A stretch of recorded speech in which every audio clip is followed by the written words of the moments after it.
बहू है बेटी मत बन। जब बेटे की शादी की उम्र निकल रही हो और कोई लड़की ना मिले तो टेढ़ी से टेढ़ी माओ की अकड़ निकल जाती है। पर ऐसे में भी ऐसी कई औरतें होती हैं जिनकी ऐंठ में जरा भी कमी नहीं आती। कुछ ऐसे ही स्वभाव की थी अर्चना भी, जो अपने बेटे के लिए लड़की तलाश कर करके बावली हुई पड़ी थी। और एक दिन भगवान की कृपा से उसे अपने बेटे के लिए अपने मन मुताबिक लड़की मिल ही जाती है और नितेश का रिश्ता रमा से तय हो जाता है। मंदिर से अपने घर की ओर लौटती अर्चना को उसकी कुछ सहेलियां टोकते हुए कहती है, चढ़ा दिया प्रसाद भगवान को। चढ़ाएगी क्यों ना, भगवान ने इसकी सुन जो ली। अब क्या अर्चना, अब तो तू बन गई सास। पर इसने भी लड़की को ढूंढने के लिए कम मेहनत नहीं की। वैसे सुना है काफी सुंदर और सभ्य लड़की मिली है तुझे। वैसे रिश्ता मिला कहाँ से और कैसे? पागल है क्या, मैं क्यों ढूंढने लगी कोई रिश्ता? वो तो मेरे जान पहचान में कुछ लोग हैं जो अपने बेटे के लिए अच्छी लड़की की तलाश में है, इसलिए जरा खोजबीन करनी पड़ती है कि कहीं कोई अच्छी लड़की दिख गई तो लड़के वालों को बता दूं। मुझे क्या फायदा, बस यही ना कि किसी लड़की का घर बस जाए। मैं तो बस दुआएं कमाने में विश्वास रखती हूँ नीलिमा। क्या लेके आए थे, क्या लेके जाएंगे, वरना मेरे नीतीश के लिए तो 72 रिश्तों की लाइन लगी पड़ी थी, पर हम ही सभी को छाट रहे थे। फिर आया रबा का रिश्ता। हाँ, नीतीश को देखकर तो नीलिमा पूछी मत, उसके परिवार वाले हमारे पीछे ऐसे हाथ धोकर पड़ गए कि नहीं भाई, रमा की शादी होगी तो नीतीश से ही। कितनी बार हमने आनाकानी की कि भाई अभी नहीं करना रिश्ता, पर फिर नीतीश ने कहा कि कर लेता हूँ मम्मी, किसी लड़की का भलाई हो जाएगा और एक काम भी खत्म होगा। तो बस लड़की वालों पर एक एहसान समझकर हमने भी रिश्ते के लिए हाँ कर दी। ये कहकर मंदिर के बाहर से अर्चना अपने घर के लिए निकल जाती है। बाप रे बाप, नाटक देखा इसका। खुद लड़की वालों के पैरों में गिरकर रिश्ता पक्का करके आई होगी और दिखावा तो ऐसे कर रही है जैसे इसका बेटा कोई कलेक्टर बाबू है। एक बार बहू को तो घर आने दे, उसके सामने अगर इसकी ऐसी ही हरकतें रही तो इसकी बहू तो इसकी होठ सीती ही दिखेगी। आजकल चुप रहने वाली सासों को तो बहुएं बर्दाश्त नहीं करती, तो इस फटे हुए बाजी की तरह 24 घंटे बजने वाली सास को कौन ही बर्दाश्त करेगा। और कुछ इसी तरह पूरे मोहल्ले में अपनी तारीफ करती हुई फिर रही थी अर्चना। और जैसी अर्चना थी उससे बढ़कर थी उसकी बेटी नेहा, जिसे अभी से ही अपने भाई के अपनी भाभी के हाथ में जाने की टेंशन होने लगी थी। 2 दिन बचे हैं शादी को। मैं कह रही हूँ कि एक बार ठोक बजाकर फिर से चेक कर लो मम्मी। ऐसी बहू मत ले आना जो तेरे सर पर बैठ कर नाचे। जैसा कि तू मुझे जानती नहीं, मुझे अच्छे से पता है कि कब रस्सी ढीली छोड़नी है और कब कसनी है। और 2 दिन के बाद वो दिन आ ही जाता है जिसका सभी को बेसब्री से इंतजार था। Finally Nitish was getting married to Rama. Nitish Delhi की तरह सजकर मैरिज हॉल में पहुंचता है। स्टेज पर नितिश को आकर बैठे 10 मिनट भी नहीं होते कि फट से नेहा कहती है, ऐसा कौन सा मेकअप करवाने गई है भाभी? इतनी देर कौन करता है आने में? जो लड़की फेरों से पहले से ही अपने पति को इंतजार करवाने लगे, वो फेरे के बाद न जाने क्या क्या करवाएगी, भगवान ही जाने। तू तो स्टेज पर ही अपने पति के पहले ही आकर बैठ जाना, ठीक है? मत करवाना उसे इंतजार। अरे मैं तो तुम्हारे लिए कह रही थी ना भैया, वरना मुझे क्या, बैठे रहो यहीं। ये कहकर नेहा गुस्से से स्टेज से नीचे उतर जाती है और लोगों के बीच अपनी होने वाली भाभी की चुगली करने लगती है। मानना पड़ेगा, तैयारियां तो बड़ी शानदार है। लग रहा है किसी मोटी करोड़पति पार्टी की शादी है। लड़की वालों ने काफी खर्चा कर दिया, नहीं नीलिमा? वो लोग जिनके खुद खाने की लाले पड़े हैं, वो करेंगे शादी की तैयारी। भाभी के पापा ने तो बातचीत के वक्त ही कह दिया था, हमारे पास बस कन्या कलश है, और 11 रुपये देकर नेक कर दिया था।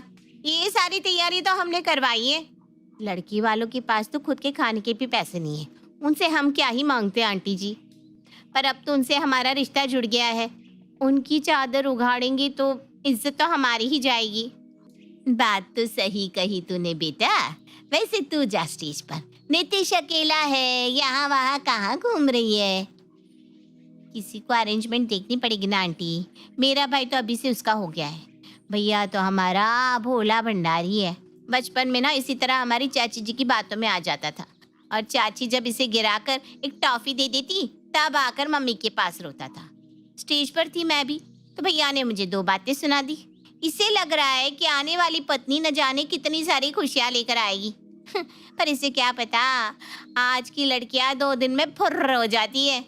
उस पर इतनी जान छिड़क रहा है, फिर रोता फिरेगा।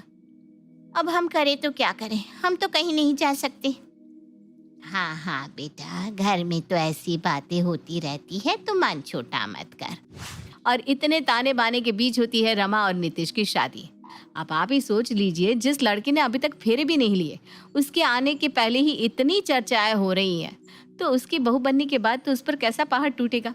गृह प्रवेश कर रमा अपने ससुराल आ जाती है। अभी कपड़े मत बदल लेना बहू। हमारे यहाँ पहले बहू घर के कुल देवता की पूजा करती है, बड़े बुजुर्गों के आशीर्वाद लेती है, उसके बाद ही अपने कमरे में सोने जा सकती है।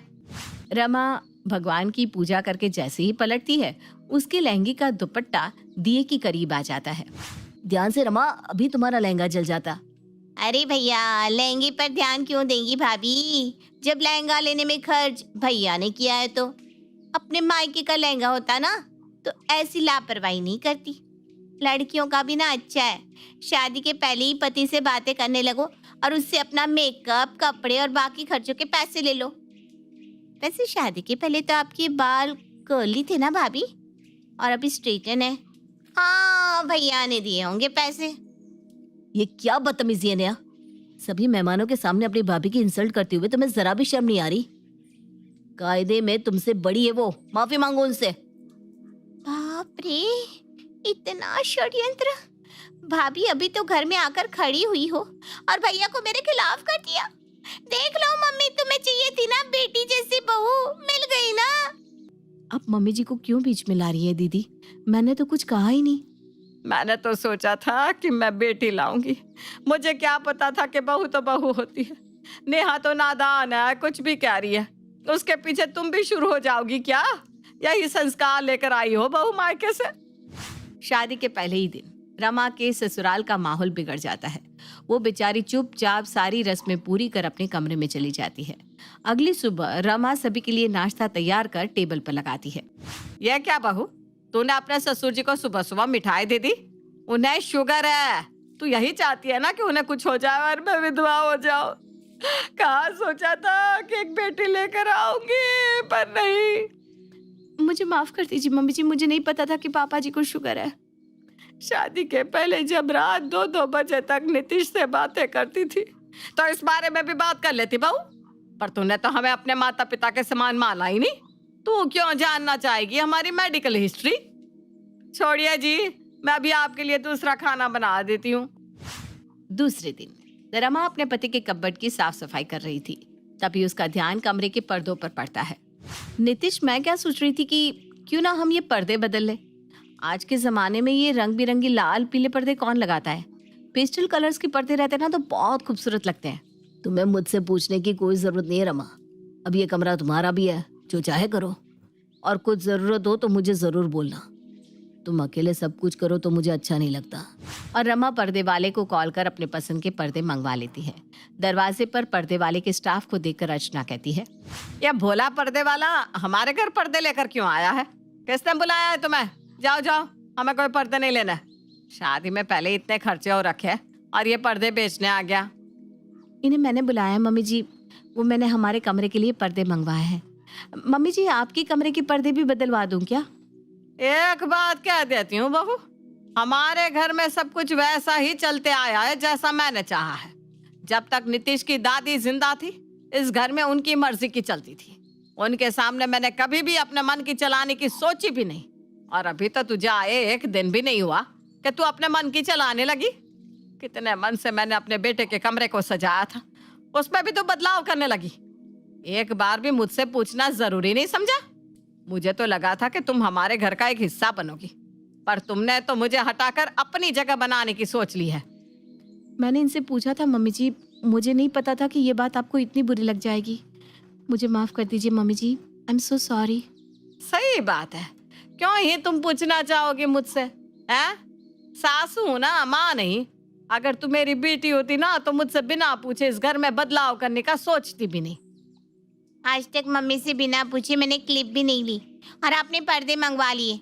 बुरा तो मम्मी को लगेगा ही ना भाभी। भैया, आप ये पर्दे वापस ले जाइए, हमें कोई पर्दे नहीं चाहिए। अपनी सास की बात सुनने के बाद फिर रमा अपने ससुराल का एक दिन का भी इधर से उधर नहीं करती। जो काम करती अपनी सास से पूछ कर ही करती। पर अर्चना को फिर भी कहाँ चैन आने वाला था। रमा घर के सारे कपड़े मशीन में धो रही होती है, तभी वहाँ अर्चना से मिलने काजल और नीलिमा आते हैं। और कैसी है तू? बढ़िया ना?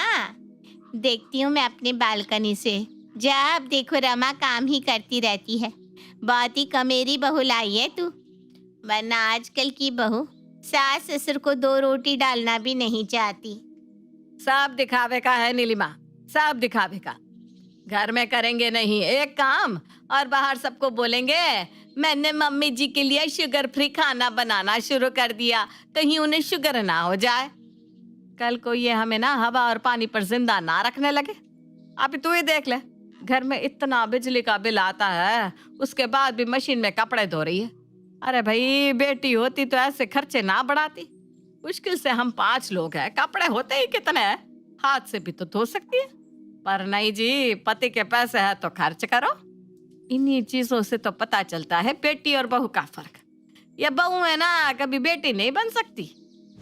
रमा कितनी भी कोशिश करती, कभी उसे उसकी ननद तो कभी उसकी सास ताने पर ताने देती रहती। पहले तो रमा को अपनी सास के लिए बहुत बुरा लगता है, पर अपनी सास की अपनी सहेलियों से ऐसी बातचीत सुनकर वो समझ जाती है कि ये सब उसकी सास का ड्रामा है। और इस बार रमा अपनी सास को सबक सिखाने का ठान लेती है। मम्मी जी को एक बेटी पाने की इच्छा थी ना, उन्हें मुझ जैसी बुरी बहू नहीं चाहिए, तो अब मैं उनकी बेटी ही बनकर दिखाऊंगी। और अगली सुबह रमा 10 बजे तक उठती नहीं। नितिश बुरी तरह परेशान हो जाता है और उसे हिला हिलाकर उठाने की कोशिश करता है। बेबी क्या हो गया तुम्हें? इतनी देर तो तुम सोती नहीं। मेरी फाइल भी नहीं मिल रही, आज बहुत इंपॉर्टेंट मीटिंग है। कहाँ रखी है फाइल तुमने? मुझे क्या पता नितिश, मुझे सोने दो। मैं आज से मम्मी जी की बेटी बनी हूँ। मैं वही काम करूंगी जो नेहा दीदी करती है। So please don't disturb me. हे भगवान, अब इस लड़की को क्या हो गया? तुम्हें मम्मी की बेटी बनना है तो बनो, पर कम से कम मेरी बहन तो मत बनो। इन लोगों के चक्कर में मैं क्यों फंस जाता हूँ? रमा आराम से 11 बजे उठने के बाद डाइनिंग टेबल पर जाकर बैठ जाती है। मम्मी खाना। और जाने मन, कैसे हो? तुमने कुछ खाया? नहीं? ओहो, मम्मी ने कुछ बनाया ही नहीं। मैं कुछ ऑर्डर करती हूँ। ये सब क्या है भाभी? एक तो आप 10 बजे उठी है और उठने के बाद घर का काम ना करके आप खाना ऑर्डर कर रही है। मेरे भाई के पैसों को कितना बर्बाद करोगी आप? तुम तो हमेशा चाहती थी ना कि तुम्हारी भाभी तुम्हारी बहन की तरह तुम्हारे साथ रहे, पर मम्मी जी हमेशा चाहती थी कि उन्हें बहू नहीं बेटी मिले। तो मैं बेटी बनने की कोशिश कर रही हूँ नेहा, और कुछ नहीं। रमा खाना ऑर्डर करती है और आए हुए पार्सल को हॉल में टीवी देखते ही खाना शुरू कर देती है। ये क्या हो गया है बहू? सुबह से अजीबोगरीब हरकतें क्यों कर रही है? तुमने भी इसे कम नहीं सताया। अब ये कभी ना कभी तो बोलेगी ही। तुम्हें बेटी चाहिए थी तो अब तुम्हें बेटी बनकर दिखा रही है। अच्छे से ठीक करना आता है ऐसी लड़कियों को मुझे। तुम बीच में मत बोलो, वरना तुम्हें भी ठीक कर दूंगी। नाश्ता कर रमा फ्रेश होने चली जाती है और कमरे से बिल्कुल नेहा के जैसे जीन्स टॉप पहनकर बाहर आती है, जिसे देखते ही अर्चना की आंखें फट जाती है। मम्मी, मेरी कुछ फ्रेंड्स मुझे कॉल करके मुझे मिलने बुला रही है, तो मैं उनसे मिलने जा रही हूँ। शाम तक आ जाऊंगी। Okay bye. इससे पहले कि अर्चना कुछ कहती, रमा फौरन घर से बाहर निकल जाती है। आने दे नीतीश को, अच्छे से खबर लगाएगी इसकी। छोड़ नेहा बेटा, चल हम दोनों मिलकर ना कुछ खाने को बना लेते हैं। सुबह से हमने नाश्ता भी नहीं किया।